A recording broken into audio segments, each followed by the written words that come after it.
worst thriller book I've ever read. I am excited to get more books from her. Hope they find each other in the afterlife. Hey everyone, what is up and welcome back to my channel. If you're new here, my name is Amanda and I create lifestyle, entrepreneurship, pop culture, and mindset content on this YouTube channel. I hope you guys stick around, join the fam, join the squad, and I hope you enjoy your little stay. So I thought today's video would be kind of fun since the holidays are coming around and people like to ask for books for Christmas or whatever you celebrate. I would have loved to know some mystery thriller books to add to my little wish list. So I don't even know if you can see right here, I have all of the horror books that I've read physical copies of, and I'm going to go through them, tell you guys what I rated them, tell you what it's about, and I thought this would be fun. So if you're into books, this video is for you. Let me get my Goodreads out and we're going to jump into this. So this is a series. I'm currently actually, as we speak, reading the third book of the series, but it's the A Good Girl's Guide to Murder series, and I absolutely loved it. So this is the first one of the series, A Good Girl's Guide to Murder, the first book by Holly Jackson. And it basically says, this is the story of an investigation turned obsession. Pretty and popular high school senior Andy Bell was murdered by her boyfriend Sal Singh, who then killed himself. It was all anyone could talk about, and 5 years later, Pip sees how the tragedy still haunts her town. Now a senior herself, Pip decides to re-examine the closed case for her final project. At first, just to cast doubt on the original investigation, but soon she discovers a trail of dark secrets that might actually prove Sal innocent, and the line between past and present begins to blur. Someone in Fairview doesn't want Pip digging around for answers, and now her own life might be in danger. So this is the first one. And the second one is called Good Girl, Bad Blood. And this one is the second book to it. And it says, some secrets are too deadly to tell. Pip is not a detective anymore. With the help of Ravi Singh, she released a true crime podcast about the murder case they solved together last year.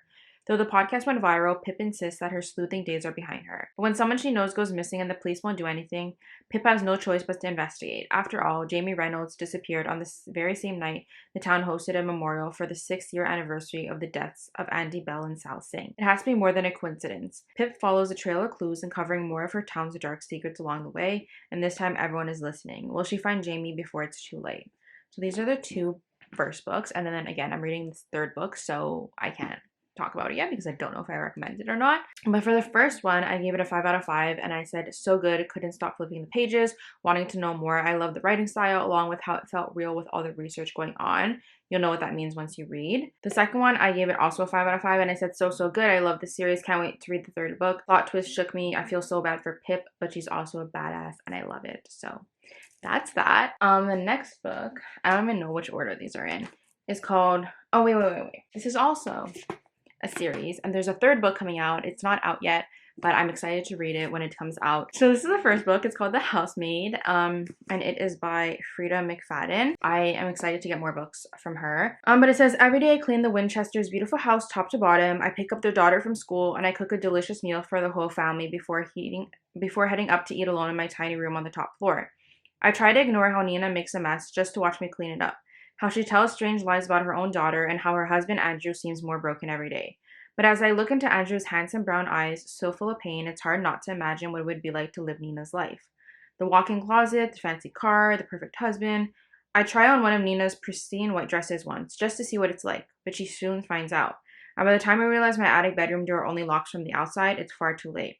But I reassure myself, the Winchesters don't know who I really am. They don't know what I'm capable of. That's the first one. And the second one following it is called The Housemaid's Secret. It's hard to find an employer who doesn't ask too many questions about my past. So I thank my lucky stars that the Garricks miraculously give me a job cleaning their stunning penthouse with views across the city and preparing fancy meals in their shiny kitchen. I can work here for a while, stay quiet until I get what I want. It's almost perfect, but I still haven't met Miss Garrick or seen inside the guest bedroom. I'm sure I hear her crying. I notice spots of blood around the neck of her white nightgowns when I'm doing laundry. On one day, I can't help but knock on the door. When it gently swings open, what I see inside changes everything. That's when I make a promise. After all, I've done this before. I can protect Miss Garrick while keeping my own secrets locked up safe. Douglas Garrick has done wrong. He is going to pay. It's simply a question of how far I'm willing to go. I love me a good thriller. And the plot twists in these, amazing. I don't think I wrote anything, honestly. I haven't been writing reviews. I've just been like rating them.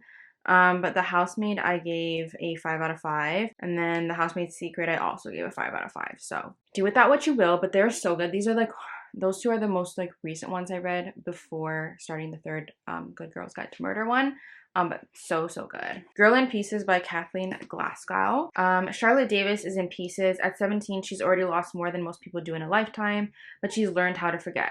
The broken glass washes away the sorrow until there is nothing but calm. You don't have to think about your father in the river, your best friend who's gone forever, or your mother who has nothing left to give you. Every new scar hardens Charlie's heart just a little more, yet it still hurts so much. It hurts enough to not care anymore, which is sometimes what has to happen before you can find your way back from the edge. I love the simplicity of the cover as well. But this, for some reason, I gave it, well, not for some reason, for a reason, I gave 2 stars.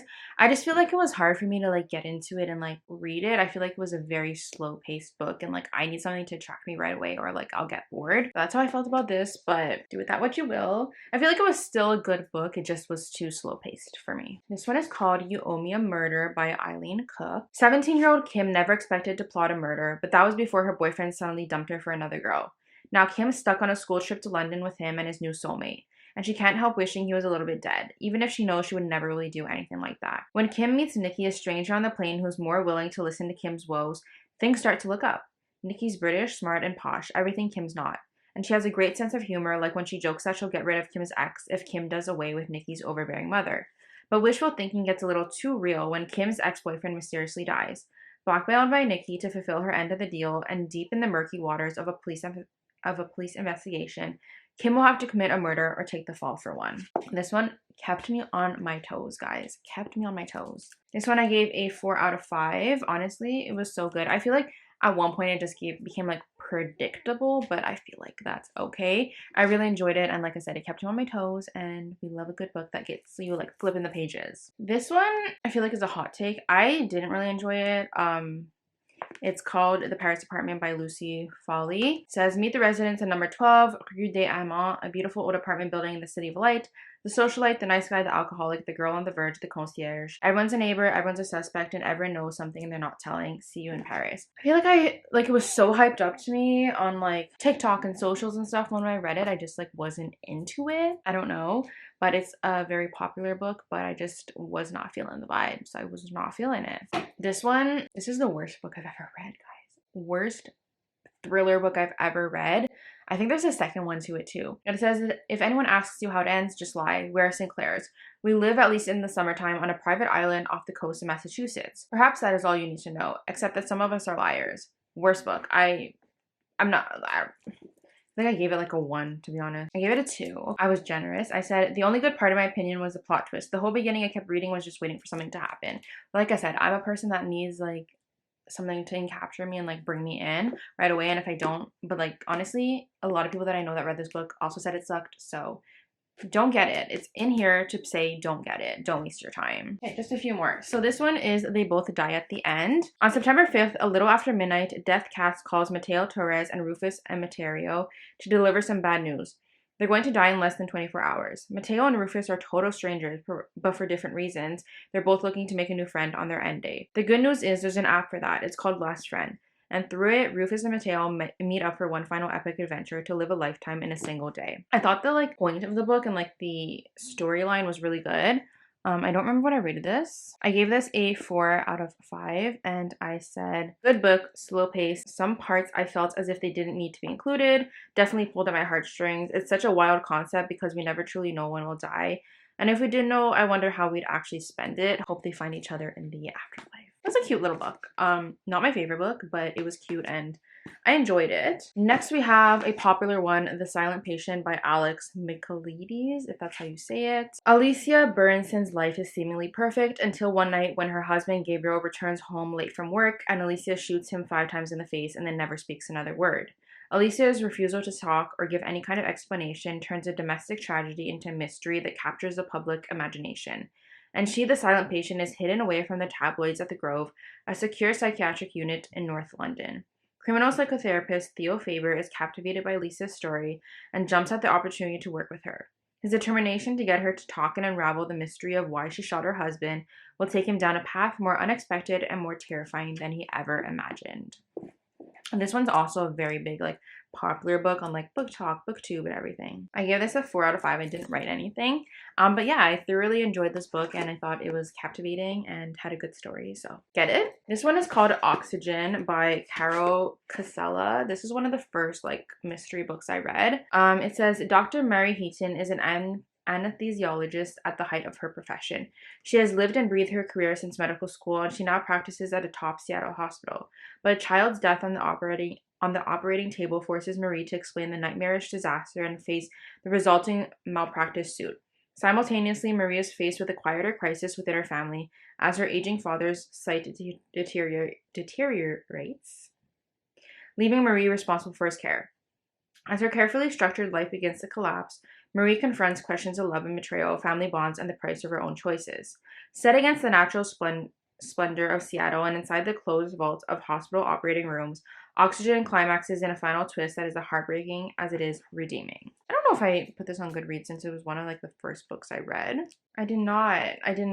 I'm pretty sure I would give it like a 4 out of 5, so we're gonna give it that. But it was a really good, like, captivating book, and I really thoroughly enjoyed it. And then the last book we have in this little pile is Missing and Endangered by J.A. Jance. When Jennifer Brady returns to Northern Arizona University for her sophomore year, she quickly becomes a big sister to her roommate, Beth Rankin, a brilliant yet sheltered 16-year-old freshman. For homeschooled Beth, college is her first taste of both freedom and unfettered access to the internet, and Jenny is concerned that she's too naive and rebellious for her own good. Her worries are well-founded because one day Beth vanishes, prompting Jenny to alert campus authorities, local police, and her mom, Sheriff Joanna Brady, who calls in a favor. Beth is found, but Jenny's concern has unwittingly put her in the crosshairs of a criminal bent on revenge. With Christmas vacation approaching and Beth at war with her parents, Jenny invites Beth to the shelter of the Brady home. While Joanna is sympathetic, she's caught up in a sensitive case, an officer-involved shooting that has placed the lives of 2 young children in jeopardy, leaving her stretched thin to help a fragile young woman recently gone missing and endangered. I don't know if this is on Goodreads either because, again, it was one of the first books I read. I did not.